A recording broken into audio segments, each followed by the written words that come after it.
Hello all, still coming to you from DHT. Tonight's going to be a top 10, not a tip of the week. Tonight's Tuesday. Normally I do tips on Tuesdays, but tonight I'm going to do a top 10. But the top 10 could be a tip, growing tips, because, you know, all kind of goes together. So tonight's going to be a top 10, is going to be on our best selling crops. And this would be the average over the last 2 seasons. Some crops we didn't grow last year. We didn't grow in 2020, but we grew in 2021, and they sold well enough to actually put them in the top 5, top 10 rather. Sorry, for the last 2 years. So,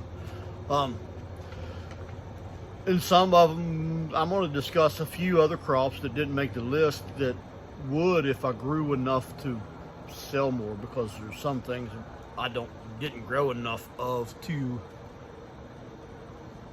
sell enough to be on the list. But it's not because they wouldn't have sold, it's because I didn't grow enough of them for them to sell. And 2 of those things that's not on the list that would have been on the list would be sugar snap peas. They sell out every time I take, but I don't grow enough of them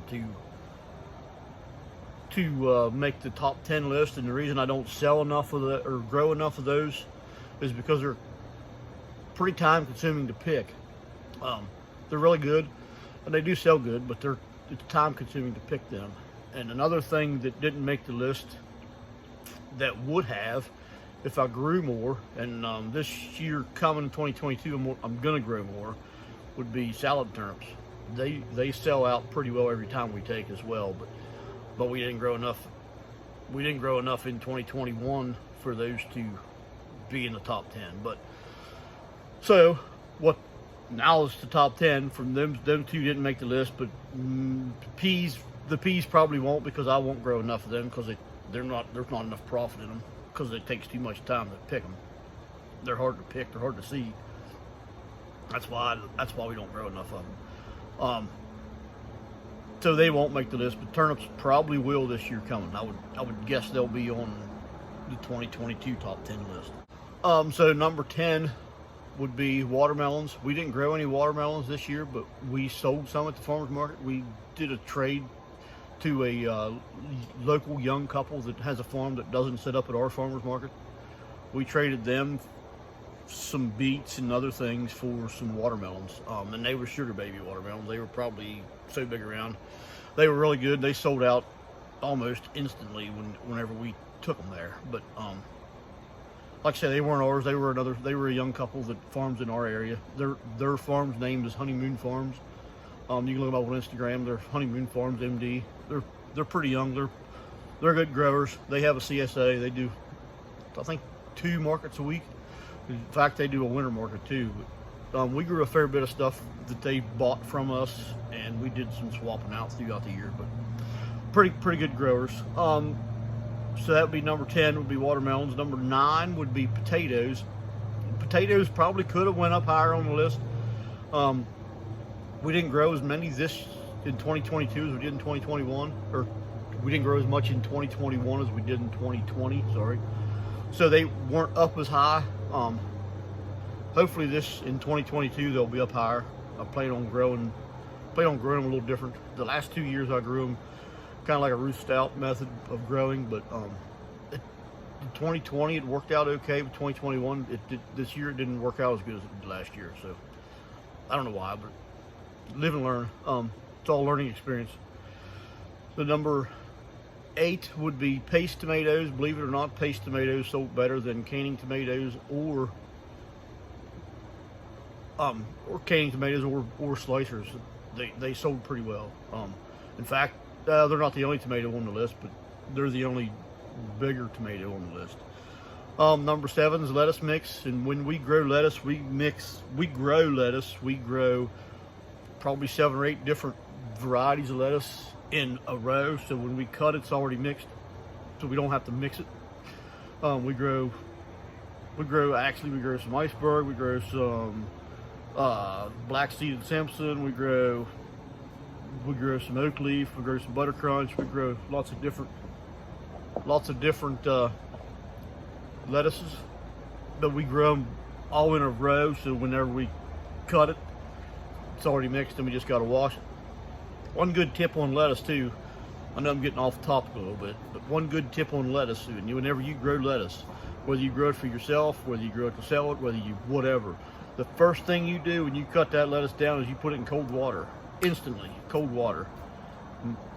Get it chilled, get it dried off good, put it in a bag, and make sure there's air in that bag. So if you fill the bag up and you shake the bag like that, and you grab the top and spin it, it'll fill the air up. Then you snap it or tie it off with a twist tie, put it in the fridge. It'll last 2 or 3 weeks. We don't usually sell it if it's more than a week old, but we use it, and we give some away sometimes if it's a little old, and everybody loves it. But anyways, that's a tip for lettuce. I know this is a top 10 on a tip list. So number 6 would be kale. Kale sells out instantly, almost as soon as you put it on the table. It sells out. In fact, it could be higher on the list if I would grow more of it. It could probably make number 1 if I grew more kale. It sells out so fast, it's unreal. It's not bad. I like it better this time of year when you grow it in the cold weather. It's sweeter. It's a little more bitter in the summer months when it's warm, but that's just my flavor, my taste buds. It doesn't mean that everybody's that way. Number 5 is beets. Beets sell extremely well. It doesn't matter if you sell them in the peck box or a pint or a quart or a bushel or a half bushel. It doesn't matter. Beets sell really well, and they're pretty easy to grow. Beets are pretty easy. You seed them and forget about them. When I seed mine, I use a walk behind earthway seeder is what I use. It does a pretty decent job. They need thinned a little bit after you seed them, but it does pretty good. I usually don't thin them. I just don't let them get real big, and they do fine for me. Never had no problems. Number 4 is garlic. Garlic sells extremely well. We normally, once we get our garlic harvested, once we harvest our garlic, we'll bring it in here in the greenhouse here to dry it out. And then once it dries out, once it cures for a week or 2 in here, then I'll cut the heads off, and we'll sell them by the head, and we'll grade them. We'll have different size heads for a different price at the farmer's market, and we've sold some to people that just come in and buy too, as far as that goes. But for the most part, we sell it at the farmer's market. Excuse me, and they sell really well. Yeah, they sell good. Number 3 would be cherry tomatoes. Cherry tomatoes sell out. They'll sell out pretty quick. We grow a Sun Sugar or Sun Gold, depends where you buy the seeds from. It's the same tomato, just depends on where you buy it from. Sun Sugars, and we grow Sweet 100s. We just mix them, put them in pints and mix them. They sell pretty good that way. This year, I think we're going to grow some yellow cherry tomatoes, or we're going to have 3 different colors for 2022, and we'll mix those. We'll probably put less yellow ones in than we do the reds and oranges, but we're going to have some yellows in there as well. I don't know how they'll do with the yellows in. I'm not going to grow a whole lot of the plants just because I'm not sure how they'll sell. But yeah. And number 2 would be bunching onions. Bunching onions. They're the little white onions that you buy, like a chive or whatever, but they're onions. They have a weight on them about that long. They're pretty small, about the size of your finger, and they grow pretty straight, kind of almost like a leek, but they're an onion. Bunching onions. They sell pretty good. We bunch them in. They're about half-pound bunches. And that's how we sell them. Is that way. We sell greens and all.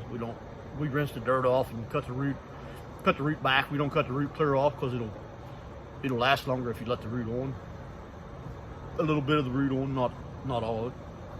We grow those from seeds, not sets too, by the way. They do better if you grow them from the seed. So bunching onions would be number 2, and number 1, believe it or not, is green beans. Green beans sell out. We put them in 1-pound bags. We've sold them in pecks before. They sell okay in pecks. They'll sell out no matter how you bunch them up, but in 1-pound bags, they sell out. It's unreal how fast they sell out too, actually, at the farmer's market. At our farmer's market. They may not sell out at yours that fast, but at ours they sell out within a couple hours. They're gone. And it doesn't matter how many you bring, they're gone every week. They're not a real profitable plant because they take a fair bit of time to pick them, but you don't got to clean them or nothing. So you just bag them up and haul them to the market. So they're fairly profitable in that sense, but they're not a very profitable. They're more profitable than the sugar snap peas, but they're not as profitable as, say, cherry tomatoes. Out of that top 10 list, the most profitable on there probably would either be garlic or cherry tomatoes would be the most profitable. But I will do a most profitable for us. Doesn't mean it's going to be for everybody, but for us, I will do a most profitable top 10 sometime in the very near future. And also, too, I was going to do seeds tonight, or unveil the seeds and the pots and the tags and our garden plan and all that stuff, but the seeds never came in. Tracking says they won't be here till Thursday now, so as soon as they come, I'm going to do the video. So whether it's tomorrow or Thursday or Friday or whenever it is, I'll do the video pretty much right away, because I want to get it out there and show everybody what we got going on for this year. So that being said, this is going to wrap this one up. So until we meet again, take care and God bless.